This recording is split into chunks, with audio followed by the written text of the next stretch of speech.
মদিনার ছেলেরাও সৌদি, আসল সৌদিয়ান মহিলারাও আমাদের দিকে তাকায় থাকে।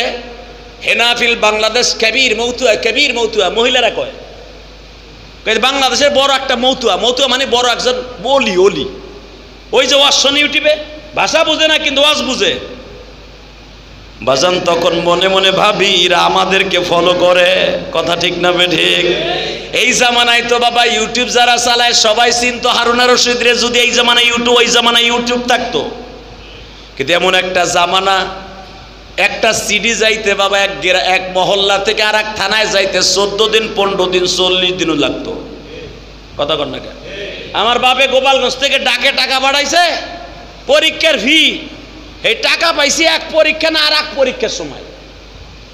কারণ 3 মাসিক পরীক্ষা হয়তো 3 মাস পর পর, টাকা গেছে 3 মাস পরে, অর্থাৎ আর এক পরীক্ষায় পড়ছে। আর এখনের টাকা 30 সেকেন্ডের টাকা সেন্ড হয়ে যায়, কথা কন না কেন? আব্বু টাকা লাগবে ফর্ম ফিল আপ করতে, তাড়াতাড়ি টাকা দাও তো, একটু ওয়েট কর, দোকানের সামনে খাড়া। দোকানের সামনে খাড়াইয়া 1টা মিনিটও যায় নাই, পুটুত করে ওরছে টুত, মোবাইল খুলে দেখে আব্বু টাকা পাঠাই দিছে, কথা কন না কেন? বাজান রে ওই জামানায় তো আর মোবাইলের যুগ নাই। হারুনা রশিদ রে কেউ চেনে না, কিন্তু ওই মাদ্রাসার প্রিন্সিপাল চিনে ফেলছে। আপনার চেহারার মধ্যে তো যদিও আপনি শুকায় গেছেন, চেহারাটা কালো হয়ে গেছে, চুলগুলা উলা জাউলা, আমি আপনারে চিনে ফেলছি, আপনি না হারুনা রশিদ।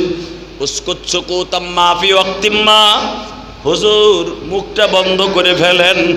এই 2-3-4 বছর হয়ে গেল কারো কাছে প্রকাশ করি না আমি হারুনা রশিদ। আমারে মুয়াজ্জিনে থাবুর দেয়, ইমাম সাহেব ঘাট ধরে বাইর করিয়া দেয়। মাদ্রাসার প্রিন্সিপাল হাত জোর করে বলে, আল্লাহর ওলি, ওয়াল্লাযীনা আমানু আশাদ্দু হুব্বান লিল্লাহ, আলা ইন্না আউলিয়া আল্লাহি লা খাউফুন আলাইহিম ওয়া লা হুম ইয়াহজানুন। আপনি আল্লাহরে পাইবার জন্য সারা রাত পেশার ছাড়িয়া জঙ্গলে নামছেন, আপনার বিবিরাও খুঁজে, মন্ত্রী পরিষদ খুঁজে, আপনি কই হারুনা রশিদ কান্দে আর কয় কেউ না পাইলেও আমার মালিক আমারে পাইছে।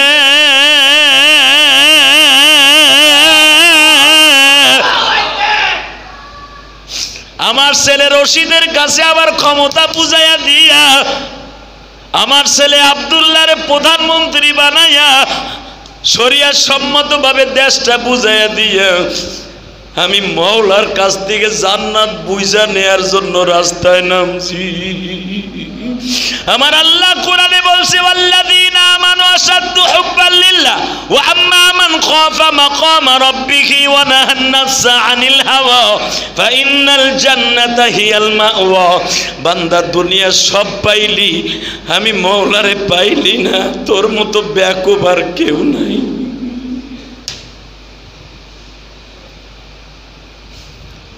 মাদ্রাসার প্রিন্সিপাল আংটিটা হাতে নিয়ে বলে, এটা আমি কি করব? হুজুর, ও হুজুর, আপনার কাছে বুঝাই দিলাম, আপনার আশেপাশেই থাকবো, জঙ্গলে আশেপাশেই থাকবো। ইরাকে যারা সফর করছেন, মিশরে যারা সফর করছেন, আমি করছি, আমি জানি ইরাকের জমিন, মিশরের জমিন পুরাটাই পাহাড়।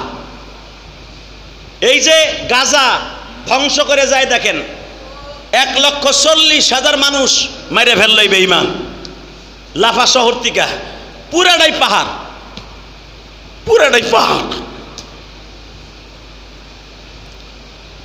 সৌদি আরবে যখন আপনি যাবেন, মক্কা মদিনা ছাড়া, মক্কা মদিনাও তো পাহাড়, কাবাগরের চারিদিকে খালি পাহাড় আর পাহাড়, এখনো পাহাড়, ডিজিটাল যুগে পাহাড়। এত পাহাড় কাটলো, এত পাহাড় ভাঙলো, তারপরও কোটি কোটি পাহাড় দাঁড়ায় আছে সৌদি আরবের জমিনে।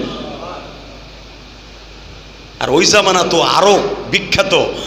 হারুনা রশিদ বলে, আমি পাহাড়ের জঙ্গলে মঙ্গলেই থাকবো, এই আংটিটা আপনারে দিলাম, আমি যদি মরে যাই আমার কাপড় কিনতে টাকা লাগবে না, এই আংটিটা বেচে আমার কাপড়ের কাপড়টা দিয়ে।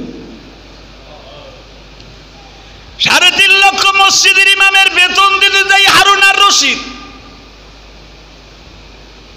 এত হাজার হাজার মসজিদ বানায় দিল হারুনা রশিদ। আজকে ইমাম সাহেবের কাছে আংটিটা দিয়া বলে, এই আংটিটা বেচে আমার কাফনের কাপড়টা দিয়েন। সুবহানাল্লাহ জোরে কইলেন না?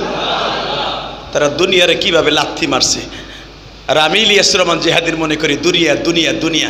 আপনারা তো আল্লাহর ওলি, আপনাকে দুনিয়া লাগে না, আমার কথা আমি কই দুনিয়া দুনিয়া দুনিয়া। হারুন আর রশিদ বাবা যখন ইন্তেকাল হয়ে গেল, কাফনের কাপড়টা কেনার জন্য ইমাম সাহেব আংটিটা বিক্রি করে নাই বাবা, আংটিটা রাজদরবারে পাঠায় দিয়েছে, কারণ সিলমোহর হিসাবে গ্রহণ করতে। এই জন্য তুরস্কের ইস্তাম্বুল, তুরস্কের জমিনে এখনো পর্যন্ত হারুন আর রশিদের আংটিটা জাদুঘরে আছে। এক ভরির উপরে সেই জামানাত এইরকম মোটা বাবা পাইপার ছিদ্রর মতো, বাঁশের ছিদ্রর মতো মোটা আঙ্গুল, এত বড় একটা এক ভরির উপরে হীরার আংটি এখনো বাজান তুরস্কের জাদুঘরে আছে। হারুন আর রশিদের আংটি যদি এই জামানায় এখনো বিক্রি হয়, কয়েক কোটি টাকা বিক্রি করতে পারবে বাজান। এই আংটিটা এখনো রাইখা দিছে সরকার, বুঝাইয়া দিছে হারুন আর রশিদের কাছে একটা লুঙ্গিও ছিল না, একটা পায়জামাও ছিল না, সব দুনিয়ার থেকে বিলীন করে দিয়া তিনটা কাপড় লইয়া ইমাম সাহেব দেয়া হাদিয়া লইয়া কবরে চলে যায়। আমি আপনাদের সামনে একটা কথাই তুলে ধরতে চাই বাবা, টাকা পয়সা লাগবে না এটা আমি আপনাদের বলবো না, বাড়ি গাড়ি লাগবে না এটা আমি আপনারে বলবো না, আপনার ছেলে মেয়েকে শিক্ষিত করা লাগবে না, স্কুল কলেজে পড়াইতে হবে না এটাও বলবো না। সব করবেন আমার মালিকের সাথে রেখে করবে। রাজি আছেন না নাই? রাজি আছেন? এক মিনিটে শুনায় দেয় হারুন আর রশিদের বিবি নেহা বেহেরুন নিসা যখন বলছে তালগি আলিমগুলা পার্কে ঢুকে তোমার বউরাও ঢুকে, এমন কেমন হলো তুই হিজলা বেটা, তুই বেটা হিজলা হারুন। হারুন আর রশিদ উত্তর দিছে, বিবি রে আমি হারুন কেন, দুনিয়ার হারুন যদি 5000 হারুনও জন্ম নেয়, একটা তালবে আলিম রে ওই পার্কে ঢুকতে আমি না করতে পারি না। কেন জানোস টি? এরকম কোটি কোটি হারুন আর রশিদ রে এক পালায় দিলে, ওই যে তালবে আলিমটা তুমি শোনো না, ভোর 3:30টার সময় মাদ্রাসার বারান্দায় বসিয়া কোরআন শরীফটা বুকে লইয়া তেলাওয়াত করে। হারুন আর রশিদের সারা জীবনের আমল যদি এক পালায় দেয়া হয়, ওই নাবালেক তালবে আলিমটার কোরআনের হাফেজের একটা মিনিটের আমল যদি এক পালায় দেয়া হয়, যে মেহেরুন নিসা ওই তালবে আলিমের শূন্যস্থান পুরা হবে না। কারণ আমি হারুন আর রশিদ হাফেজ না, ও কোরআনের হাফেজ। আমার আল্লাহর 99টা নামের মধ্যে একটা নাম হলো হাফেজ।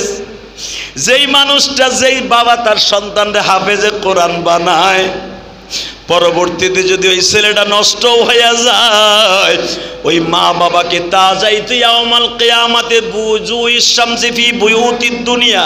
আল্লাহ রসুল বলেন কিয়ামতের মাঠে ওই হাফেজে কোরআনের বাবা মাকে আল্লাহ নূরের টুপি পরিধান করাবে। জুইশ শামসি ফি বুয়ুতিদ দুনিয়া, নবী বলেন মা হাফেজে কোরআনের মা বাবার নূরের টুপিটা যদি দুনিয়ার কোনো পাহাড়ে রাখা হইতো, চন্দ্র সূর্য লাগতো না। জুইশ শামসি ফি বুয়ুতিদ দুনিয়া, শাস মানে সূর্য বেড়া, দুনিয়ার কোনো সূর্য লাগতো না, ওই টুপি দিয়ে আলো হয়ে যাইতো। তাহলে একটা ছেলেরে কোরআনে হাফেজ বানাবার দরকার আছে না? নাই? ছেলেরে হাফেজ বানাইয়া ভার্সিটিতে পড়ান, ছেলেরে ভালোভাবে কোরআন শরীফ শিখায় হাফেজ বানাইয়া এরপরে ছেলেরে ইউনিভার্সিটিতে পড়ান, ক্যামিরি বিশ্ববিদ্যালয়ে পড়ান, কোনো দুঃখ নাই। আগে কোরআন শরীফ শিক্ষা দেন, ইনশাল্লাহ বলেন। কোরআন শরীফ শিক্ষা দিলেন, হুজুর একটা রাখলেন, ওর নিজেরই সহি নাই, এমন হুজুর আছে না? নাই? ও নিজেই কোরআন শরীফ পড়তে পারে না। আপনার মেয়েরে কোরআন শরীফ পড়াইলেন, যেই মহিলা প্রাইভেট পড়ায় ওর নিজেরই সহি নাই, তো ও কি ছাতার মাথা পড়াইব আপনার মাইয়ারে? মহিলা মাদ্রাসায় দিয়ে অন্তত ক্লাস 5 পাস করার আগ পর্যন্ত কোরআনটা সহিশুদ্ধভাবে পড়ান, হাফেজ বানান। হাফেজ মানে 30 পারা কোরআনের হাফেজ বানাইতে কই নেই আপনাদেরকে। হাফেজ বানাবেন অন্তত 30টা সূরা, আমপাড়ার ভিতরে 38টা সূরা, ভিতরে অন্তত 12টা সূরা হাফেজ বানান। আলহামদুলিল্লাহ বলেন। যেই 12টা সূরা হাফেজ হইলে আপনার সন্তান আল্লাহর আদালতে যাইয়া জান্নাতের টিকিট কাটতে পারবে। এখানে যদি আমি ইন্টারভিউ নেই, তুমি যত বড়ই সাঁতার শিক্ষিত হও না কেন, বাড়ির মালিক হও না কেন, ইন্টারভিউতে 100-তে 99 জন ফেল করবেন আমার কাছে। যদি বলি সাইডে কালেমা কাওয়ে চান্দুর ফো চান্দু, তুই তো বাড়ি করছো 8 তলা 10 তলা 7 তলা, সূরা ফাতিহাটা শোনা তো, সূরা ফাতিহা আমার কাছে পড়তেছে তোর দাঁত মাত মরে যাবো গা, কথা কর না কেন? হালাকে আমার এই মাদ্রাসায় জিজ্ঞেস কর 7 বছর একটা পোলারে, ওর সামনে তুই বাচ্চা, কথা কর না কেন? তুমি 40 বছরের পোলা একটা হাফেজের কাছে একটা বাচ্চা, তুমি তার কাছে জন্ম নিছো কেবল মার কাছ থেকে কোরআন শরীফের দিক দিয়া, তাহলে কিসের বাহাদুরি দেখাও তুমি? আল্লাহ রাব্বুল আলামিন আমাদের বুঝে বুঝে আমল করার তৌফিক দান করো। আসেন তওবা করে আস্তাগফিরুল্লাহ রব্বি মিন কুল্লি জামবে ওয়া আতুবু ইলাইহি লা হাওলা ওয়ালা কুওয়াতা ইল্লা বিল্লাহ। মাঝে মাঝে মাদ্রাসায় পড়তে পারবেন না, মাঝে মাঝে